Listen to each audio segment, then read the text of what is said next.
চাকৰি সূত্ৰে তেওঁ জম্মু কাশ্মীৰত আছিলে আৰু তাৰ পৰা তেওঁ ট্ৰান্সফাৰ হৈছিলে নিমজ নামৰ এটা অঞ্চলত আৰু তেওঁ ঘৰলৈ আহিছিলে ছুটীত আহিছিলে আৰু ঘৰৰ পৰা যাওঁতে তেওঁ নিৰুদ্দেশ হ'ল। নিৰুদ্দেশ হোৱাৰ পাছত যেতিয়াই আমি খবৰটো পাওঁ লগে লগে আমি অনুসন্ধান আৰম্ভ কৰোঁ আৰু তেখেতক আমি লাষ্ট যিটো তেওঁৰ লোকেশ্যন আমি তেওঁক কৰিছিলোঁ সেইটো আমি আগ্ৰাত পাইছিলোঁ আৰু লগে লগে যি বিভাগীয় কৰ্তৃপক্ষ আছে আমি সকলোকে বস্তুটো জনাইছিলোঁ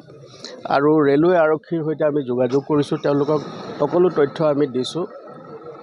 তাৰ পাছত অনুসন্ধান চলি থকা কালত তেখেতৰ মৃতদেহ ৰাজস্থানত কোটাত পোৱা গ'ল আৰু তেখেতক এজন লাইন অফ ডিউটি কৰ্তব্য কৰি থকা অৱস্থাত বা কৰ্তব্যৰ কাৰণে গৈ থকা অৱস্থাত তেখেতৰ মৃত্যু হৈছে, তেখেতে শ্বহীদ হৈছে। গতিকে আমি তেখেতক আৰু গভীৰ শ্ৰদ্ধাঞ্জলি আমি আজি জ্ঞাপন কৰিছোঁ। তেখেতৰ বাসগৃহত এতিয়া তেখেতৰ যি শ্বহীদৰ মৃতদেহ আহি পাইছেহি, তেওঁ পৰিয়ালবৰ্গক আমি দেখা কৰিছোঁ আৰু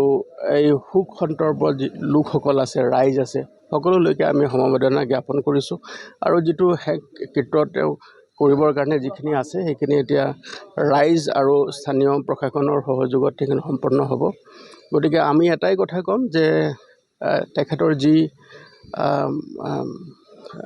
তেখেতৰ মৃতদেহ যিটো পোৱা গ'ল ৰাজস্থানৰ কোটাত, গতিকে আমি আৰক্ষীক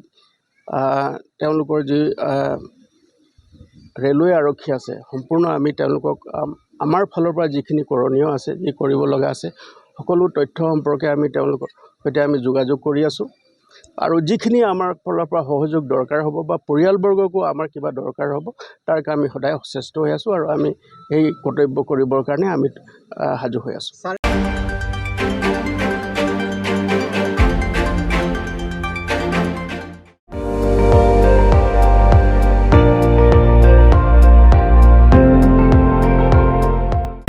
আপুনি চাই আছে ND24, সৰ্বশ্ৰেষ্ঠ নহয় সৰ্বোত্তমৰ দৌৰ।